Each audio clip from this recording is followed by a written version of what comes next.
because I ranted and raved and finally got my way, and we watched the great classic Howard the Duck and reviewed it for the show, I was trying to deserve it post-review and read the first collection of the Howard the Duck comics. Uh-huh.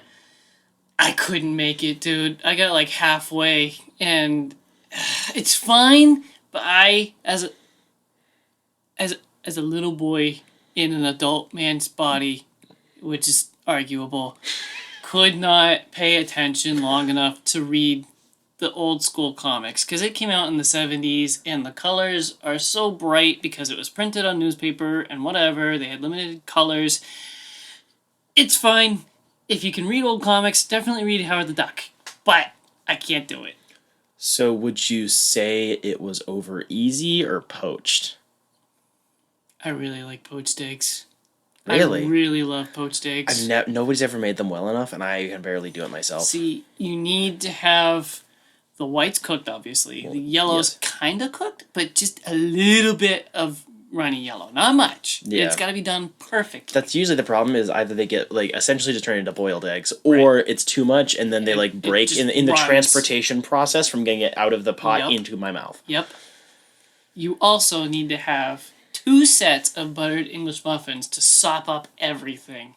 That is how you do poached eggs. The even better way is to have the English muffin on the bottom, homemade corned beef hash on top of that, and then the poached eggs, and then hollandaise sauce all over it. I was about to ask, do you like hollandaise? That is the perfect poached egg meal. That is true, but that's a nice brick, just like biscuits and gravy, which I would still argue is better. Especially if you have a Guinness with it. Then you're just not moving. Why are you having that in the morning is a better question.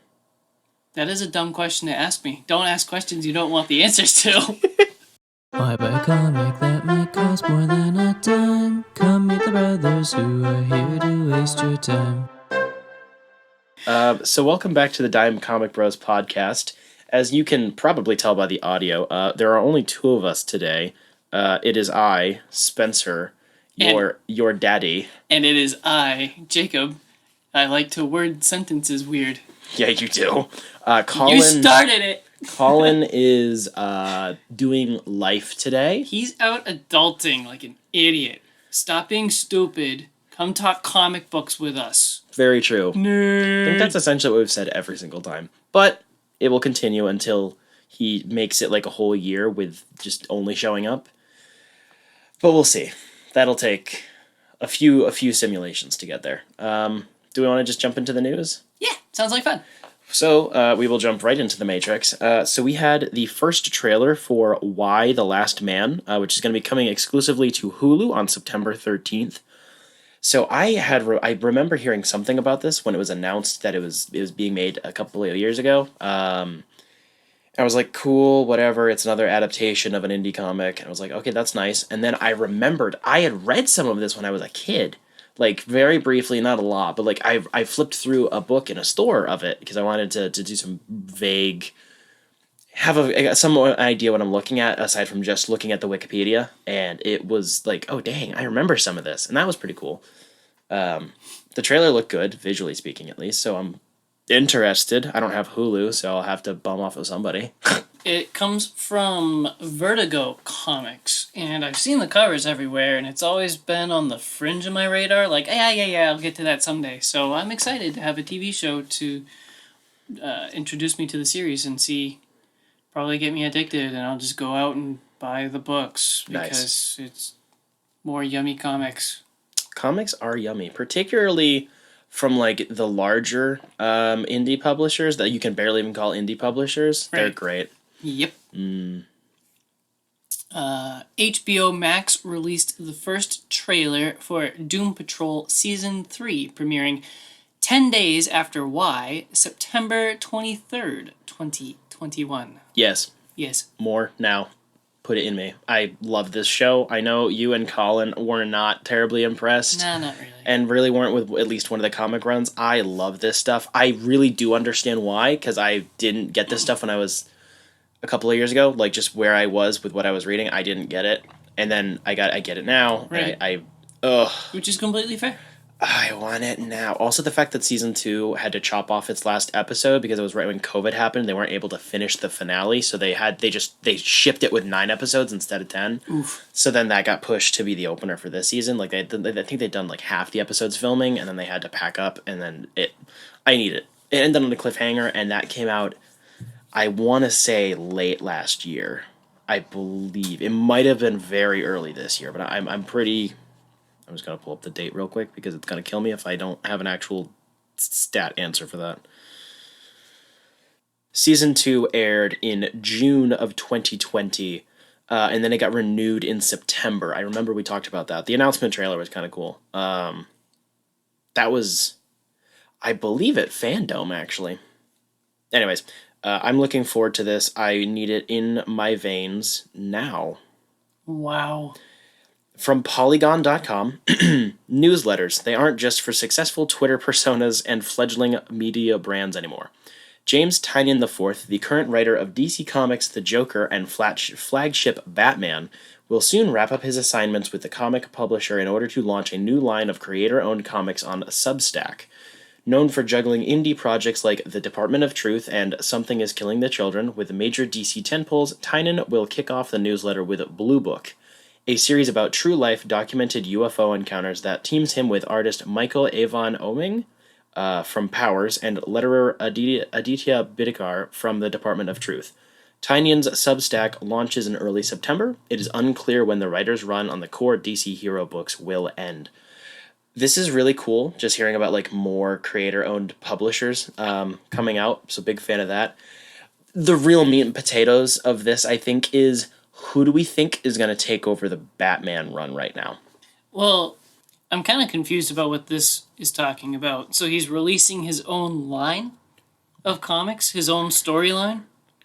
No, he's making a newsletter, which is like an actual newsletter. An actual email newsletter. But made over true life documented UFO encounters. Okay. And then it's also teamed. It's like illustrated and stuff. It's just a free newsletter, or is it like a subscription? I didn't find any info on that. So that's cool. Like, does he expect to make money off of this, or what's Who his knows? goal with this? All I know is it's UFOs in my email. Right? So that's cool. That's cool, but I've been following his Batman run, not religiously. I haven't been getting it right as it comes out, but I have been getting the trades as soon as they drop, and I've been keeping up with it because, for one, the current artist, Jimenez, is insane. His art is god tier.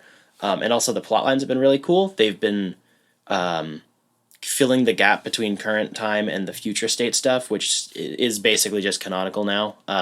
So I'm wondering where this is going to go in terms of like overall plot for one, but I think that's going to be dictated by what writer gets to lead on this. Because if Tynion's going to hop off of the Batman books, we just had Tom King who got booted off, and then before that we had Snyder, and then before that the other major one was Morrison. So like, I'm sorry, please don't let it be Bendis. Bendis is great. He is not going to be a good fit for Batman. It's going to be Greg Capullo again. He's the artist. Oh. Greg Capullo did... He's going to write it too. Frig it.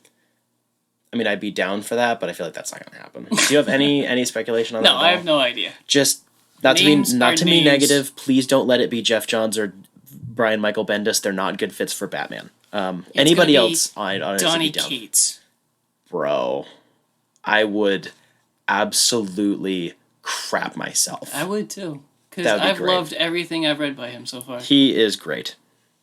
He made a spooky Venom and Carnage. Imagine how spooky Batman and Scarecrow would be. Ooh, they're in the middle of doing Scarecrow right now. I know. In fact. And everybody was like, ooh, finally, Scarecrow stuff. Stabby. And he's scary. Little needle stabbies. I like having scary stuff in Batman. Imagine Batman actually being a horror book like it's supposed to.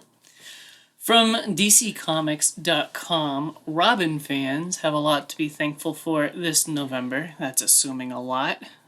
The Eisner-winning superstar team of writer Jeff Lemire of Sweet Tooth and the artist Dustin Nguyen, Batman, are reuniting after their incredible run on Descender and Ascender for Robin and Batman, a 3-issue miniseries exploring the beginning of Dick Grayson's crime-fighting career.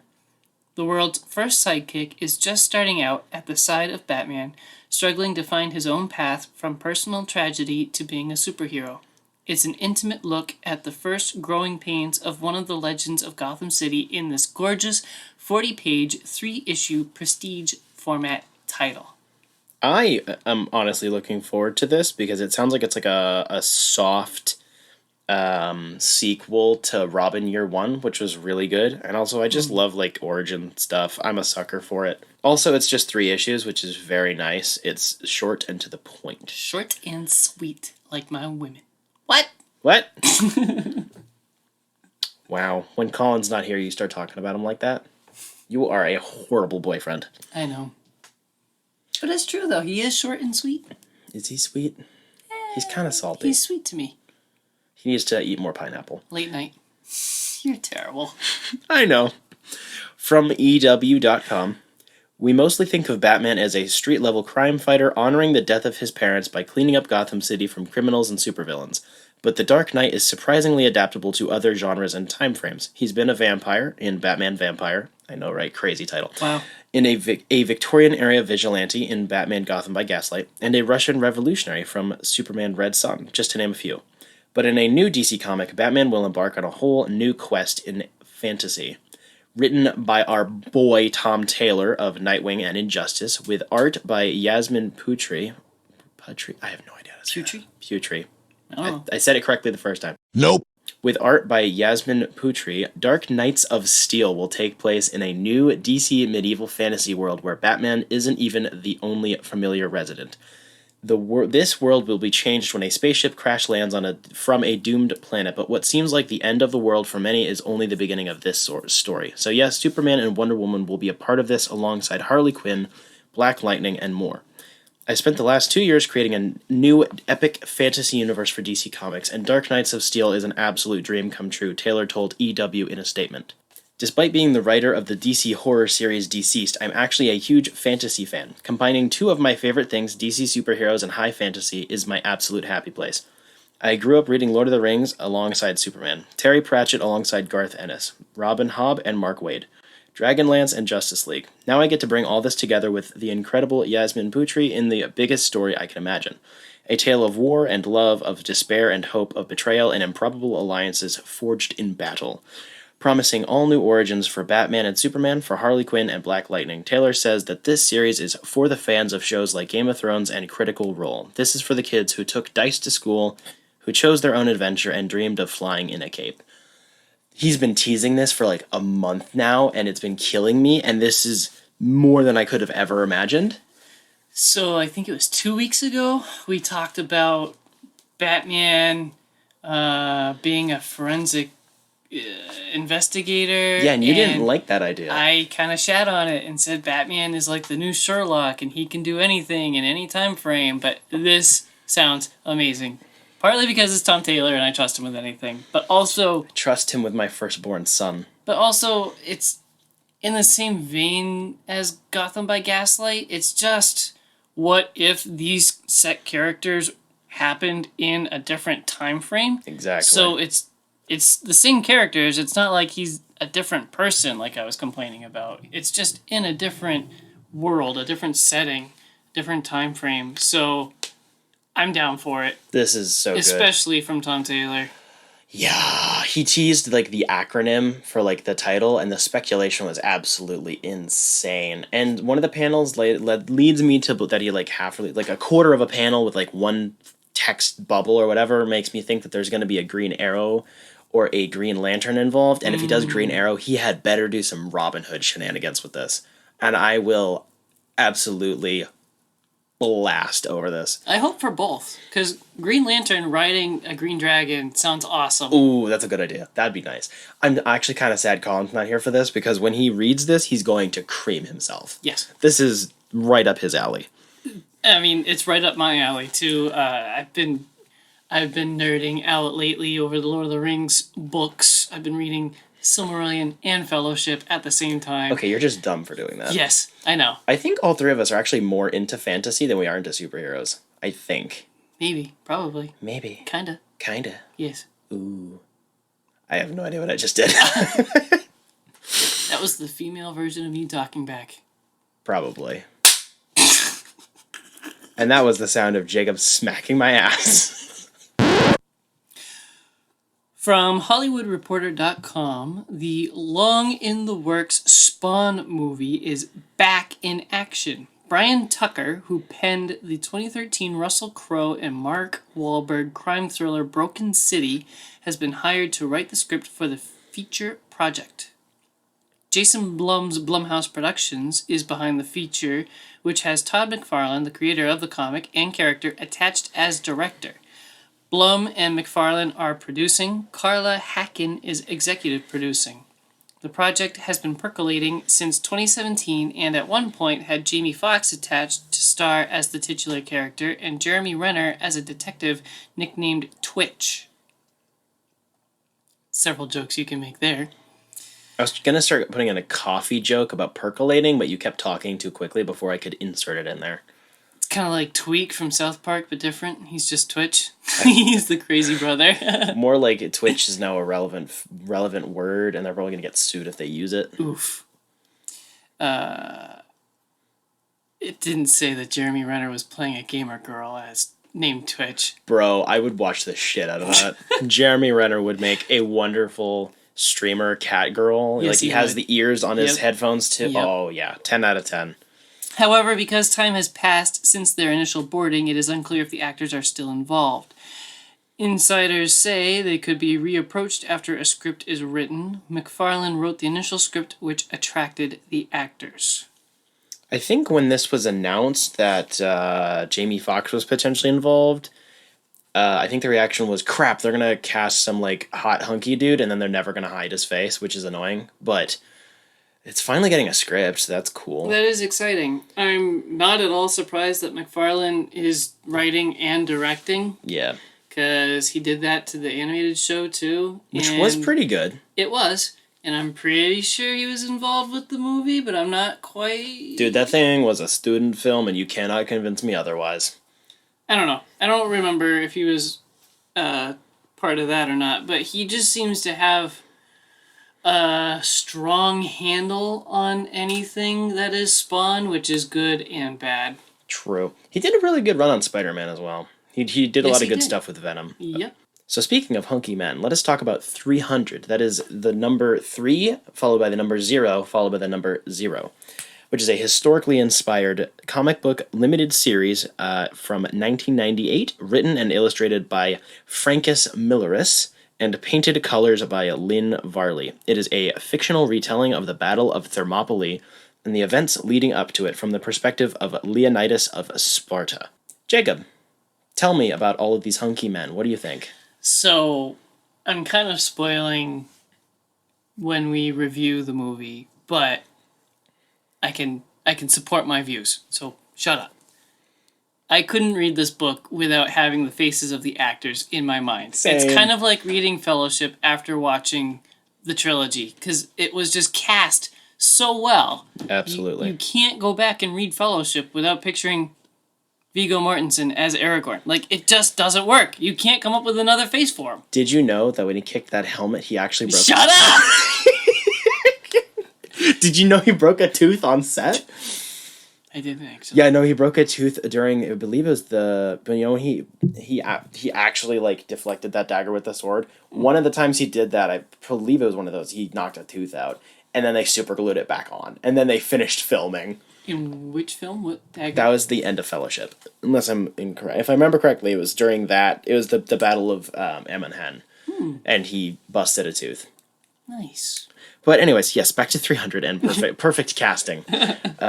And reading the book with the actors' heads. Yes, that's pretty much it. The movie's just casted so well that it affects my reading of the book now forever. Isn't that awesome? Yes. I can't wait to talk about that because we have that in 2 weeks. Yep. This is going to be so much fun. Yes. It's going to be a lot of good memes out of that one. What do you have for thoughts on 300 by Francis Milleris? So my biggest, I think, out of all of the if we step aside from my enjoyment of the meta commentary and the fact that this book is really a satire, my favorite point is honestly Lynn Varley's paintings are amazing. Especially just just, oh, so good. The color palettes are amazing. It's very well textured. It works well with Frank's illustrations. And this is even when Frank was at the end of his better days.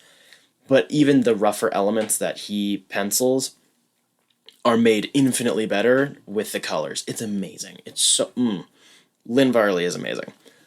As you said a couple of weeks ago when you gave me the book to reread, you said that Frank's pencils, his artwork, kind of fits the story really well. In this one, I would agree, yes. Yeah. I think this is probably the last project he worked on that his art was good, in my opinion. But it's also kind of one of those situations where you wouldn't want it in a year-long run, but it fits with a short and sweet book. Abso-flippin'-lutely. And it just fits with the story. It's a dark story. It's very gruesome, very body... Oh, I would not say body horror, but there's a lot of body grossness stuff. There's a little bit of that. Yeah. There's a lot of body nastiness going on. You have the misshapen centurion or whatever, the yes.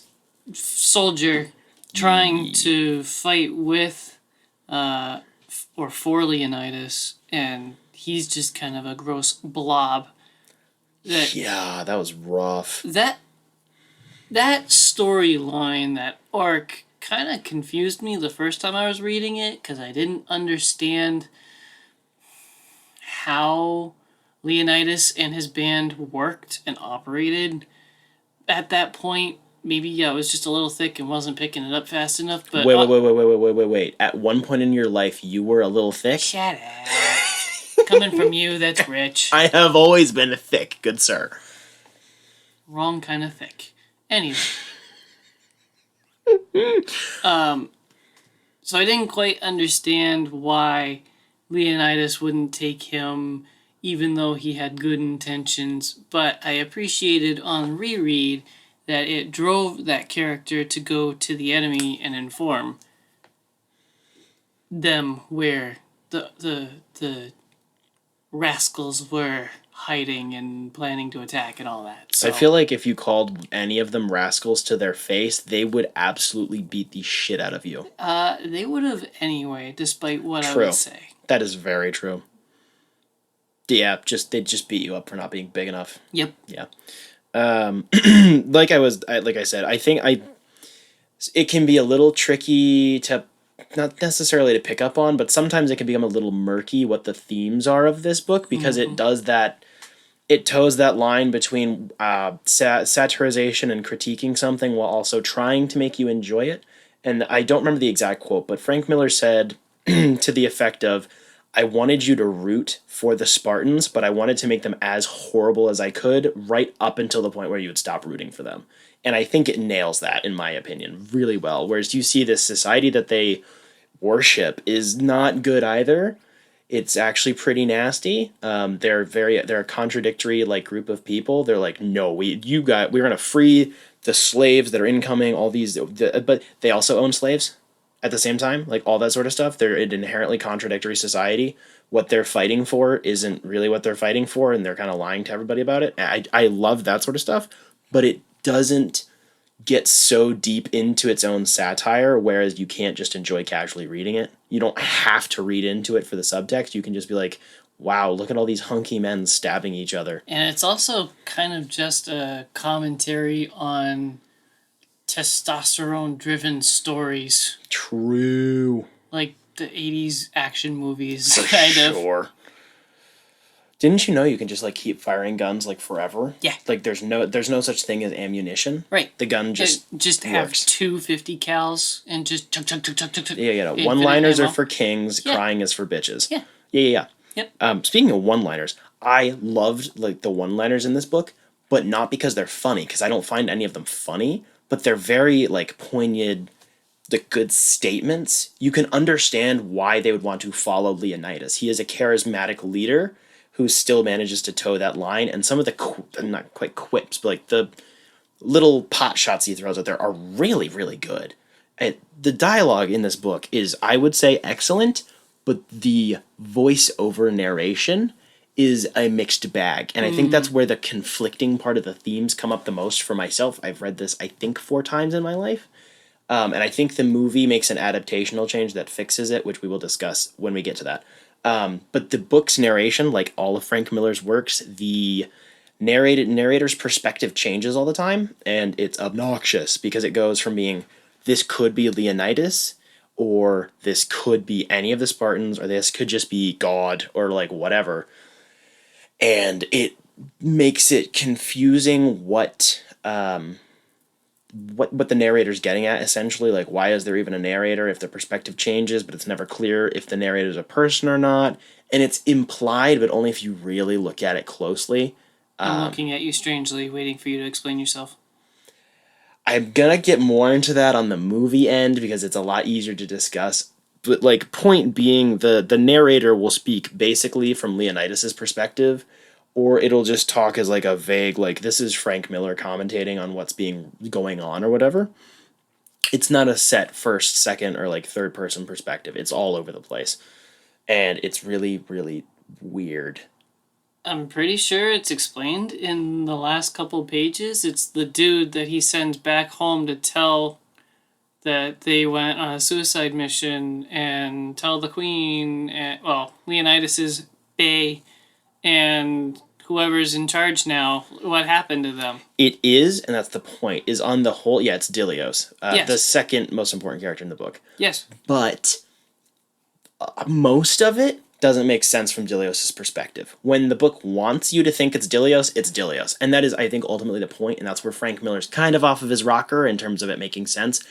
Where, like, I can't pull it out because Colin has the book right now. Darn it, Colin! It would have made it a lot easier. I could just point it out. But, like, it says things that, like, Dilios wouldn't know. And even if he was explaining it, which is the point, is this story is a story. It's being told through the lens of a story. But even if you only follow the narration boxes, they don't line up with each other. And I think it's also, that is implied, that it's a story that he's kind of hyping it up and making it sound more epic than what really happened. Right before another battle where they're all going to die again anyways. Yeah. Yeah. So he's kind of... He's a storyteller. That's literally his job. He is doing... Minstrel or... Yes. Whatever. He would probably take offense to being called a minstrel and kick No, the shit that's out why of you. I'm trying to get a freaking real name. He's a storyteller. That's his Poet. point. Bard. He's a bard. Nice. Yeah, like, that's the point. And I think the book knows that, and Frank knows that, obviously. He wrote it. But I think sometimes it doesn't make it clear enough, or it's kind of sloppy. Whereas we shouldn't have to converse about this to kind of make pieces of it. It should be pretty plain. And then we're like, that's cool. That's a cool element that the story is actually fake to some extent. And it's commentating on the fact that they have to use bullshit to hype up their people because they're just dying for no fucking reason. That's cool. But, like... I took it to be explained. Fine. I guess you're just too smart for me. And usually I'm the one doing the SpongeBob voice. Symbolism! True. But I think there's a lot more in that conversation, which it's easier to understand that when you watch the movie and the adaptational choices that were made there. But on the whole, this is honestly one of my favorite, like, graphic novels to read. And it's just a quick read too. It's short. It's almost all art. It's flipping awesome to look at. It's a good vibe. Not because it sends out good vibes at all. It's murder vibes. I also know why it kind of tickles your fancy, and that's because format. It's a very odd page size. Yes. And it is a horizontal shape. Book. Yes. Rather than a vertical book. It's very strange. Big ass horizontal book. Mm-hmm. Yeah, super it's widescreen. It's like a children's picture book. Kind of. Like, it gives me those sorts of vibes, like, look at this amazing story and all these big strong, like, while I'm paging through this thing, it makes me feel like a kid reading a legend. And I think that's intentional, and it's really cool. Big, yes. I need more of it. It also kind of feels like when you take a panoramic picture and you're looking at it on your phone. Like, it's just that super wide, super short view. Yeah. Heckin' cool. My favorite moment, I think, is on it. There's a few good ones. You know, there's this is Sparta, blah, blah, blah, blah, blah, blah, blah, blah, which became more of a meme, obviously, because of the movie. But when Leonidas is essentially spitting at Xerxes when Xerxes is all like, "You bow to me. I am a merciful god." He's hyping himself up. His people believe it, and like Leonidas's like final act before he ends up getting speared to death is him throwing his spear so it hits freaking Xerxes right across the cheek, and it's like, he's not a god, he's a man just like everybody else. It's such a good moment. And then Leonidas just tanks like a bajillion different spears, and he's very dead. But like that is like a last like fuck you is awesome. Yeah. Big yes. I love this book. It's so freaking good. So Colin, what did you think about this? Cock and balls! Shall we move on to the season 1 finale of Star Wars Bad Batch? I believe we shall. We shall. It is episode 16, so this is the second part of the 2-part finale. We are now on Kamino. No. I still argue it's part 2 and not part 3, but continue. And yeah, you and your weirdness. Yeah, so we're on Kamino, and the Bad Batch is trying to escape. Not a lot happens, and I love it. It really is Kamino, because Kamino is gone now. There is no Kamino. This is a character episode, and I flipping love it. It's like a one location, they're trapped there, and it's just conversations between them and Crosshair, like, "Crosshair, why are you an asshole?" And he's like, "You guys left me." And they're like, "We kind of didn't, though." He's like, "No, you did." And they're like, "Why are you being an asshole?" And he's like, "I am always an asshole." And it just keeps going back and forth with so many different characters. They all get good moments with him. He saves Omega, which was awesome. And then he still chooses to stay and like not go with them at the Which end. doesn't make any sense, because he's on like a little landing platform in the middle of nowhere with nowhere to go, and he stays there. Where's he gonna go? It probably has like a homing beacon or whatever. It'd be like some superior pick me up. Right, but they didn't explain that. They at one point they were in a certain room, and Omega says, "I spent so much time in this room before you 4 were created, and there's 5 of them. Can you please explain to me?" Because Echo isn't part of the original Gotcha. team. He wasn't made. Right. He was a different batch. Yeah, he wasn't born defective. He was just tortured and mutilated and then absorbed into the group. Right. He doesn't have any inherent special abilities. He was purely bred for the sake of being a clone. He just worked his way. He's the Batman of the group. I like how they are in a sinking building and getting deeper, and they used the little human test tube things. That was awesome. To escape. That was really well done. It was a nice sequence. And excellent escape. It was nice that I like that this finale ends on character stuff and like small, like they're escaping the end of the season rather than like there's plenty of explosions in this and whatever, but the focus isn't, it's not some big epic battle and then they go home. It's them just like quietly escaping and trying really hard to convince their former compatriot to stop being a dickhead. And I like the fact that instead of trying to give him a redemption arc, like the characters are trying and he's still refusing. I enjoyed that. Yep. Because it feels like he's a person, like an actual like real life adult complicated person who has lots of weird feelings on stuff, and he knows that some of the stuff the Empire is doing is wrong. He admits it, but he still has so much resentment towards his friends and siblings, literally, like that he's not going to go with them and he's going to continue to fight for the Empire because he needs a higher cause. And then the rest of them kind of just accept it. Like by the end, particularly Tech is like, "It's your programming. I'm not going to fault you for that, even though I disagree with it. And I think you're an idiot." Like, he's not angry with him. He's accepted it. It felt really nice. Which is politics well done, in my opinion. Based. It's just like, yeah, we agree to disagree. Stay in your lane. Omega did many sad things. She was very sad this episode, and that was very sad. They almost killed her robot. That was very big oof. I love how that was a good... I loved the moment where like he does the grappling hook, whatever, and then you turn around and everyone has a gun pointed at him because they thought he was gonna kill Hunter. I loved that. That was awesome. And he's just like, "Yeah, no, take it. You're good." Like that. So good. As an adult viewing this, I was kind of hoping her robot would stay dead because I'm morbid and mean. You know what, Jacob? I understand. If you were really an adult, you would understand toys. I know. It's fine. He's a cute boy. He is. Nice droid. But it would have toyed with the emotions if he died. This is true. Good finale. Yes. I like how it didn't end with, like, teasers or anything for season 2. No, they're just like, no, we're gonna pick up season 2 is gonna be different. So shall we talk about Marvel Studios' What If? No, we were gonna talk about freaking Nala Say. Oh shit, sorry. I transitioned that. Oh, you remembered her name! I did. So proud of you. Because her first name was the name of my cat that is now dead. Ha. Are we gonna deep fry her too?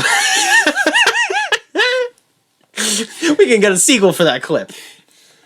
Cat, the other white meat. Oh! We're gonna franchise this joke. So I was technically incorrect upon brief reassessment. In post, it does actually set up stuff for the future. It was small enough that I kind of forgot about it. Nala Se, the head clone lady, has been brought to work for the Empire. Very spooky. And I'm 99% sure it's just more stuff building towards setting up Palpatine having cloning stuff during original trilogy time, so that way we can retroactively make Rise of Skywalker look less entirely out of left field and stupid, which is what every show's been doing.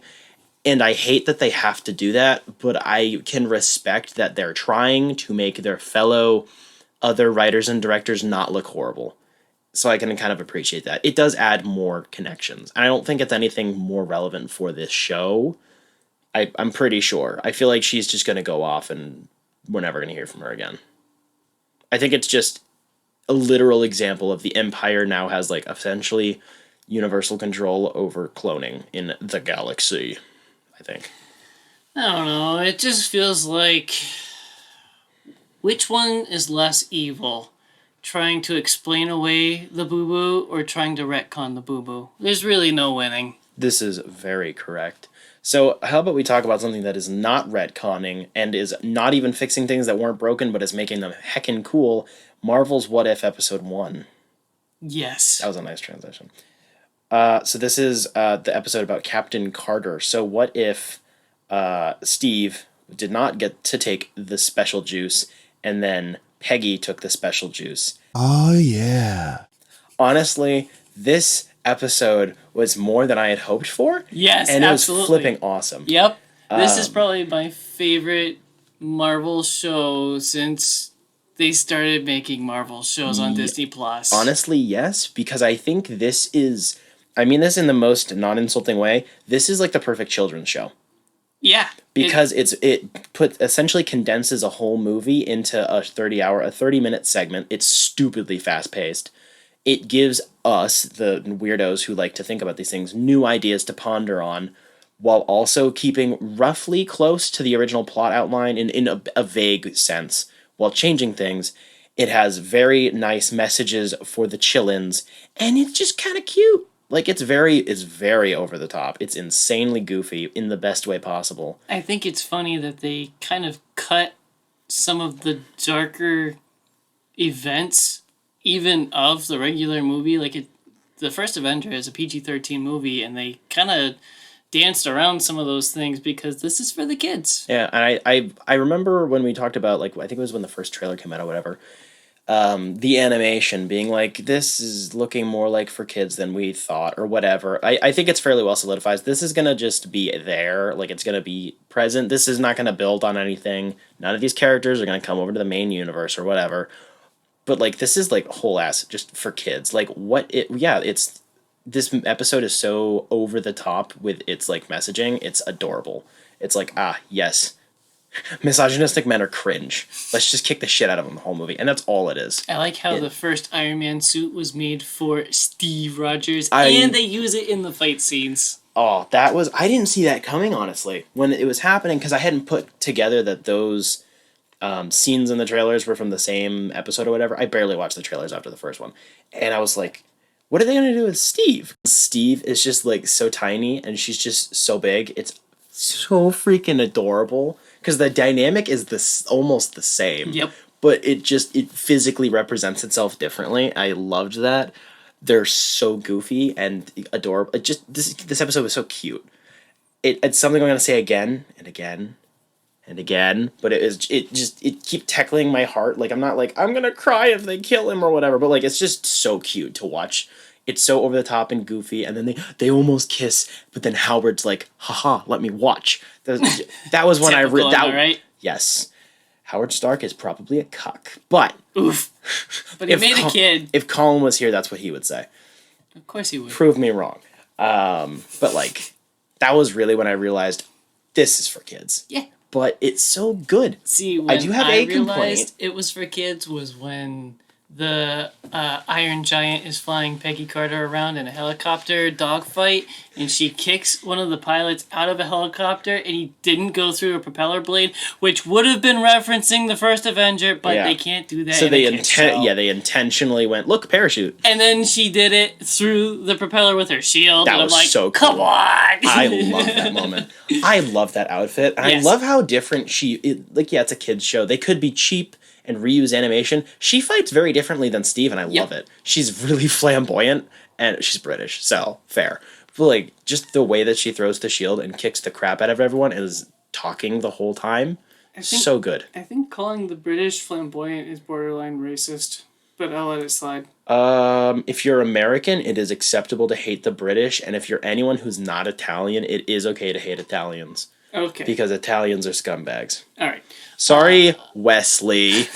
Another missed opportunity was when they are riding the train and Steve goes down in the train crash. Yeah. And I thought that was setting up Winter Soldier. Same. You texted me and I was like, I see what you mean. And then he comes back later. I was like, you liar. Dang it. I was disappointed.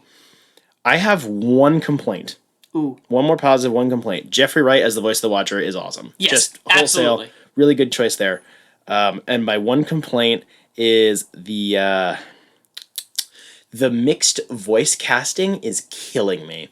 Because you have Haley Atwell returned to voice Peggy Carter. Sebastian Stan returned to voice Bucky Barnes.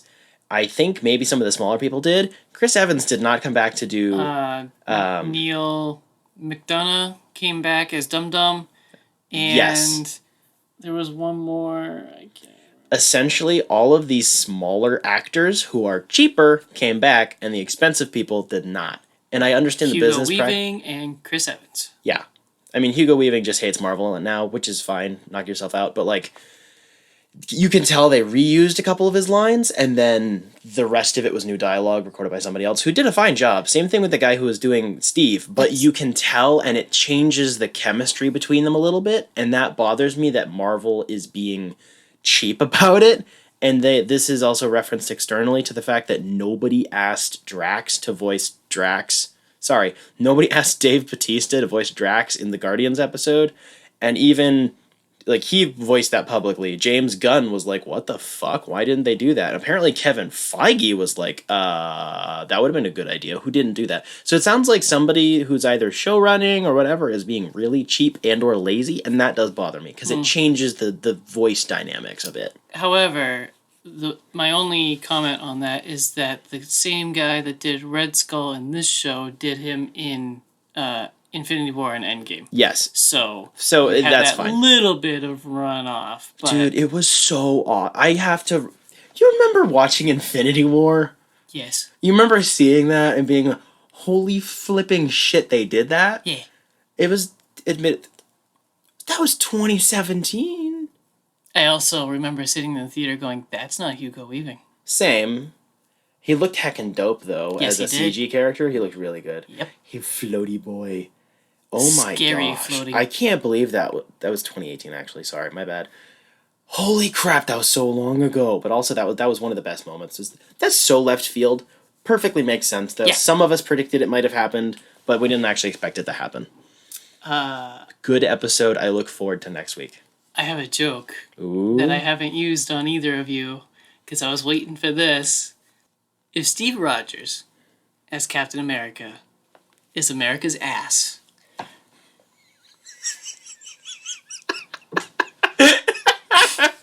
does that make Captain Carter Britain's tits? Yeah, it does. Yes, it does. I will not engage with the question further. Her face seemed kind of underdeveloped, but I think that's just the art style. Like, it needed a cheekbone or two, but... Across the board, actually, that's the real complaint, is it's exactly what we thought the trailers were going to be. Action looks awesome, the facial animations are kind of rough. Yeah, I mean... They don't feel like the voice feels like it's coming out of my speakers instead of coming out of that character's face hole. But I was saying more generally, the art style I like in general, but some of the specifics need to be honed in a little bit more, like cheekbones or like faces look like blobs, kind of. I guess I think that's partially it's aimed for kids, like they're all kind of cute. Like they all almost kind of look like a group of like 12-year-olds where you're like, "Aw, I kind of like that." So like I like the art, but it just, I don't know, shading, definition, something. It needs just a little sprinkle more. Yeah, I guess I can get on board with that, but I was about to ask if we know what the next episode's going to be about, but now I'm realizing I don't want to know until it happens. Yeah.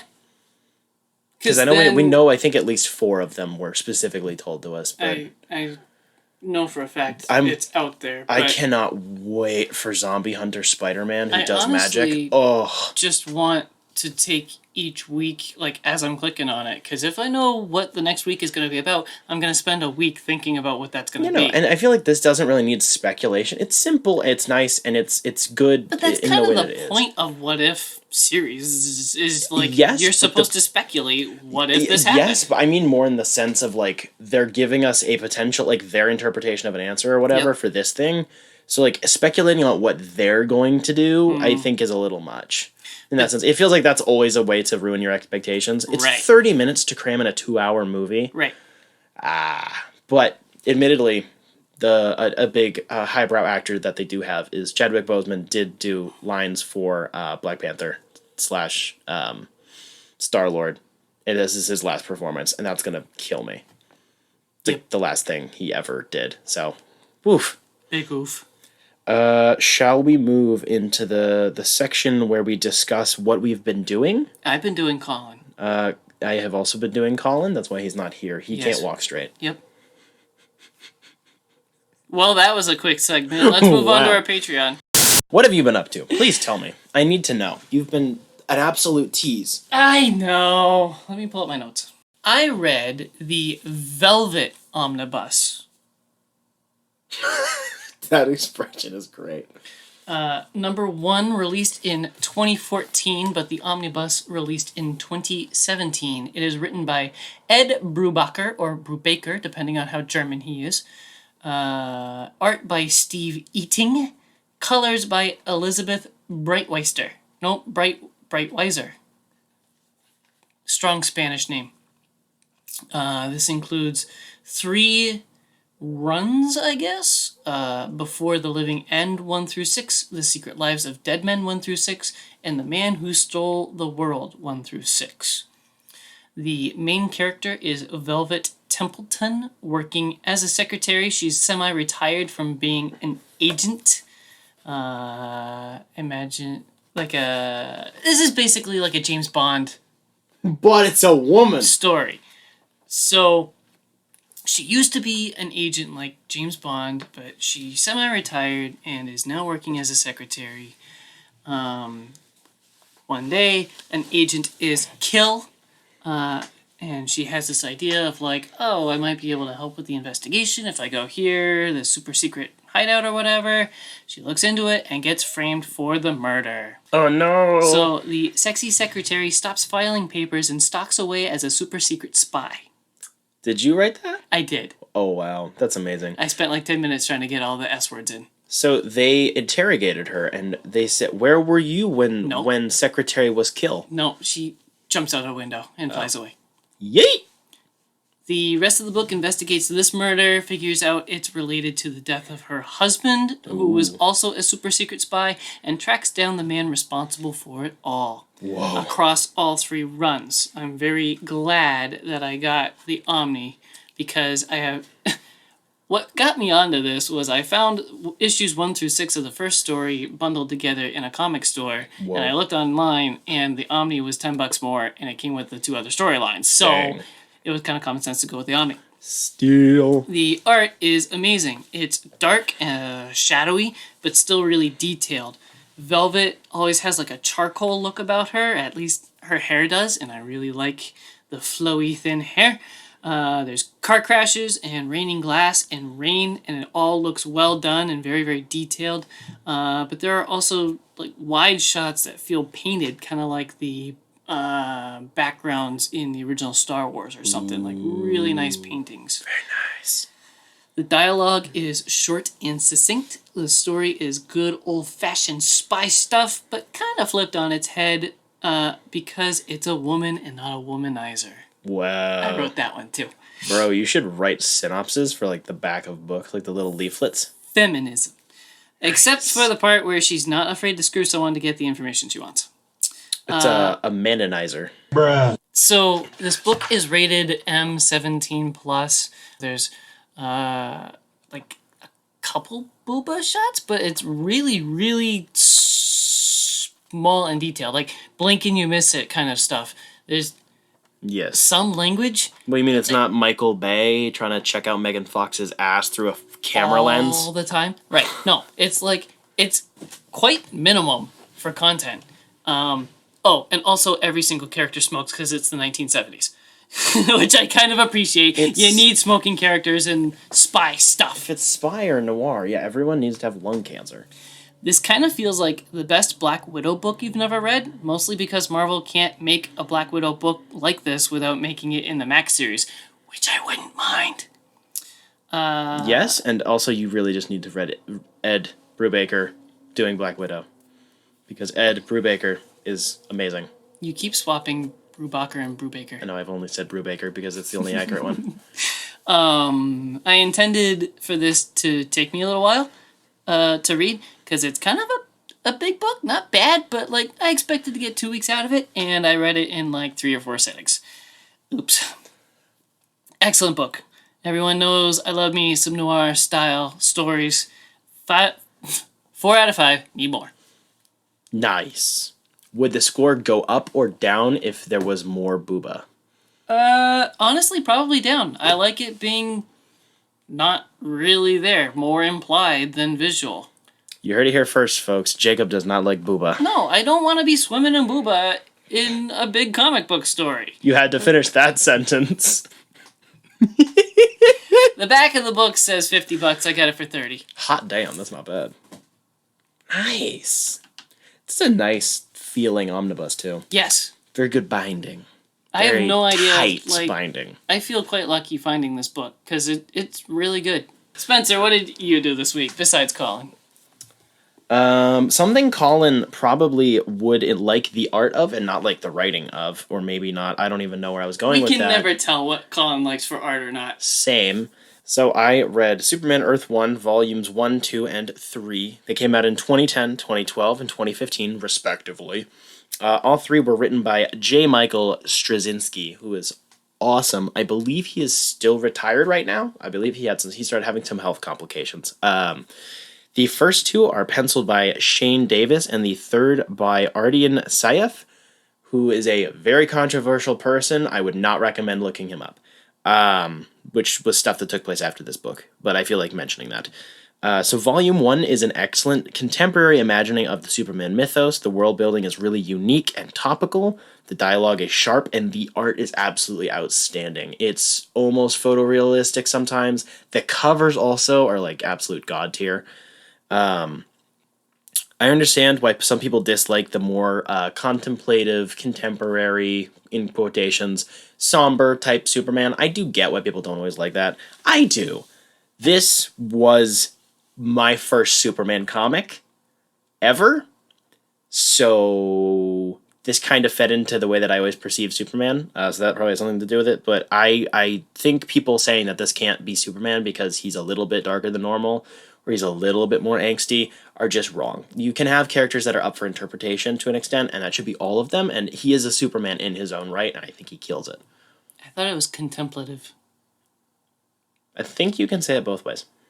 I've heard it both ways. Volume 2 directly continues Clark Kent's story from Volume 1, for better and worse. The dialogue seems to have taken a slight dip in quality for my taste, and the plot is extremely full for such a short story with a lot of setup for Volume 3. The art is really gorgeous. Absolutely no changes there. It uses Parasite in this book, and I like Parasite as a character. I don't think it was done terribly well in this book, though. And then Volume 3 wraps up the outlying threads of Volumes 1 and 2 in a meaningful and cohesive manner. The primary art changed, but I do believe that it is still good. It is just different. It keeps a lot of the same design choices. It's just like the whole artistic style is different. It's more story and character and less plot, especially compared to the second volume, so big win there. You might not like this version of Clark Kent, and that's fine, but he's definitely not to be trifled with, and neither are his supporting characters. They kill it. Clark Kent has a romance with somebody who isn't Lois Lane or Lana Lana Lang? Lois Lane, all the L ladies, the only two people he's like ever boned in the comics, and Wonder Woman.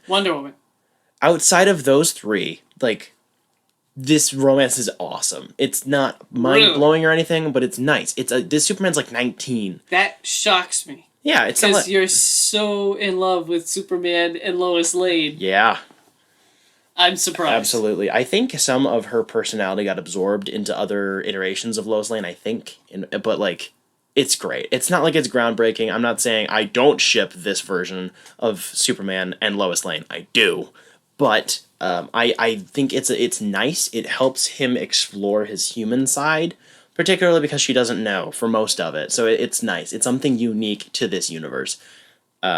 Interesting. It's the exact opposite of what happened with Batman Earth 1, so this one is at least how I rated it in terms of stars. So the first one for Superman is 4 out of 5, then the second one is 3 out of 5, and then the third one is 4 out of 5. Batman was the other way around, where it was 3 out of 5, and then 4 out of 5, and then 3 out of 5. I'm not sure what's going on with that. Earth 1 is really inconsistent in terms of quality, but so what you're whatever. saying is read Superman Earth 1, Volume 1, Batman Earth 1, Volume 2, and then Superman Earth 1, Volume 3? That'll make a very cohesive story. I would recommend it. Yes. And especially if you slap on Green Lantern Volume 8 right at the end. Yeah. Perfect. Excellent. We now have the definitive reading order for Earth 1. Very nice. I should shove that down Colin's throat. I bet he'll listen. So, a big, wide, happy, special thank you to the people out there that keep this channel alive. My mom. Leslie Eden.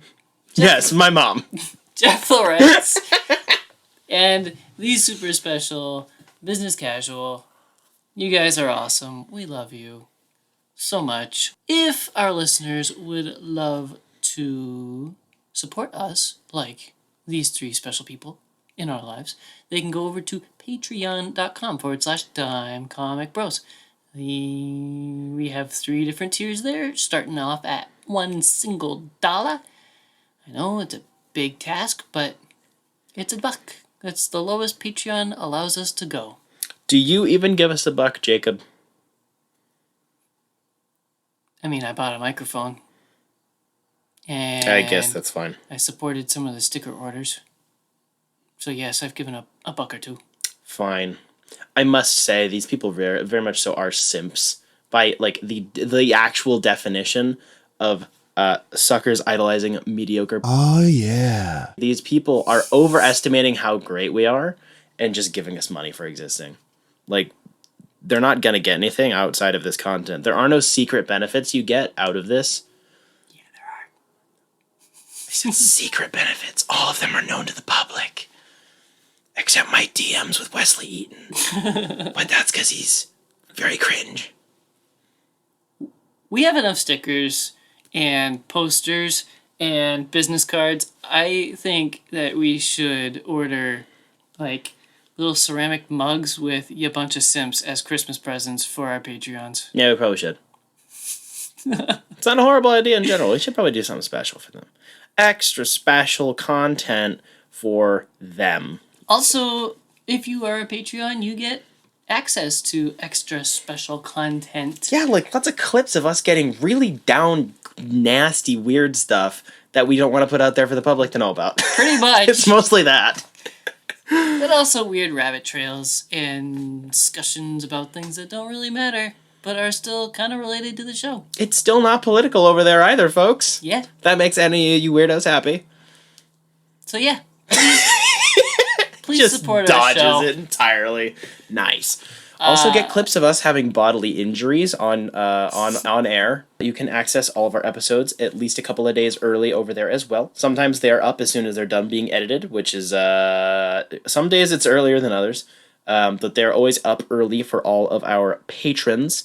You also get, I know, crazy social media follows. We'll talk to you on social media. We give you some clout, you give us some clout. We're all pathetic normies here. You can also just send us like messages on Patreon directly if you have questions about anything or anything like that. You want to just chat us up. I mean, you already have my number because we're on social media, and you have our email because it's public information at dimecomicbros@gmail.com. It is open. Nobody has my number though. Do you really want them having your number? I wouldn't mind it, actually. I would like to meet any of our Patreons. Because I don't know any of them. I suppose. One day you will meet Wesley Eaton, and you will understand that you two are very similar. Or I kinda you will doubt hate that, each other. the way that you bitch about him. Anyway, our other supporter is Jetpack Comics and Games in downtown Rochester, New Hampshire.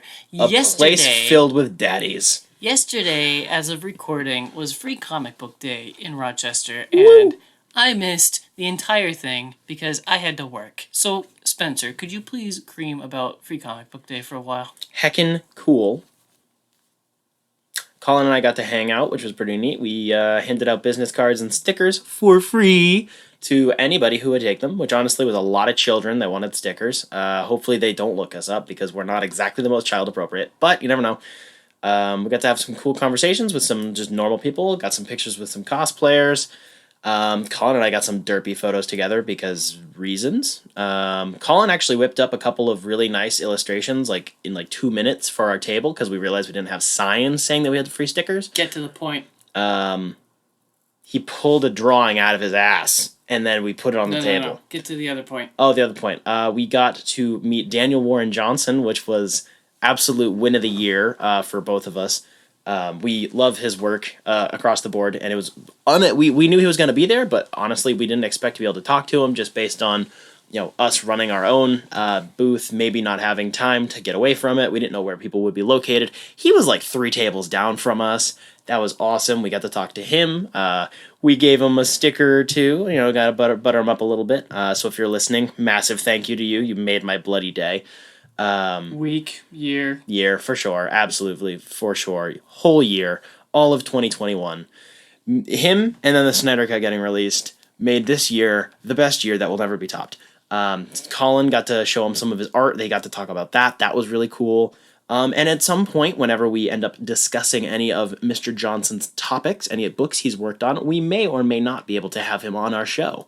So keep your ears to the ground for that. That would be an absolute W. We also got to meet a couple of other people, just other folks doing podcasts, like the Higgins Bros over at the Geeky Gossip. It was really nice to actually meet them in person. We've interacted on the line a few times. And it was just nice. It was really hot out. That was disgusting. We were inside, thankfully, but people wouldn't stop using the wrong door, so the AC kept escaping, and I wanted to kill them. That's about it. It was a good day. Jacob missed out. We also got... Also, I have yet to be at a Free Comic Book Day, so maybe next year. Yes. Wow. Amazing. Big win. It was very fun. Very nice. Nice. Hopefully we got some new people listening. I know we got one more YouTube subscriber and probably one more Spotify follower. So Much cool. Big win for us, for our numbers, and for our wallets. We are just grifting our way to 1 million subs, and we're just gonna retire and make bank. Nice. So that was really nice. Big So, thank you to everybody over there, all the other vendors and artists and people who helped coordinate the businesses in town, and Jetpack. As previously stated, bunch of daddies. You guys can come on the show whenever, obviously.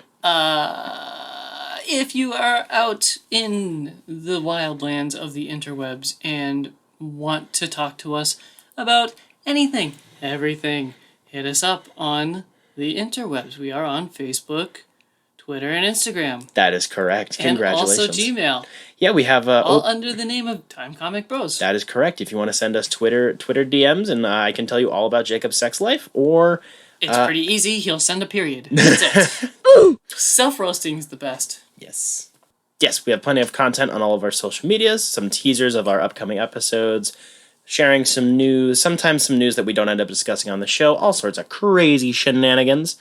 So go follow us there. If you are lonely and need to waste 3 hours, you can ask about the Zack Daddy cut of Justice League. That is correct. And you will be corrected, I assure you. Oh yeah, you will be. Oh yeah.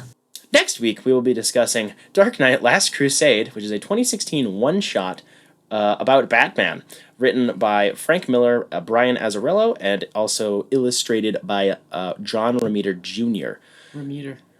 Romita, sorry. My New England is coming out. We'll be discussing that next week, so that'll be fun. It's a little bit of a smaller book, so we will be able to riff and do memes and probably scream a lot when Colin's around. We end up screaming more. We do. So that's next week's topic. Feel free to tune in for that. If you enjoyed how low-key and easy listening this episode was, don't tune in next week when our son returns. No, you should subscribe to my own YouTube channel, The Jazz Lounge, where we talk about smoking pipes, whiskey, and jazz. Yes. Yes. Where we will also be talking about Velvet, because spies and noir. That's kind of where spies hang out anyway. They always do. Smoking a cigar, drinking some whiskey, listening to the jazz band, and trying to figure out how to kill each other. Yeah. That is the life right there. Absolutely. We do not condone murder or political violence. Just saying. What about hate crimes? We do not condone that. That would be considered political violence, Jacob. You most certainly do in the DMs. I do commit hate crimes against you two, but that's because Colin is Italian, and you are you. You are your own minority. Yeah. Neither of us are gingers, though. Where does that come in? Oh, you don't want to see my DMs to my ginger friends. You don't want to see that at all.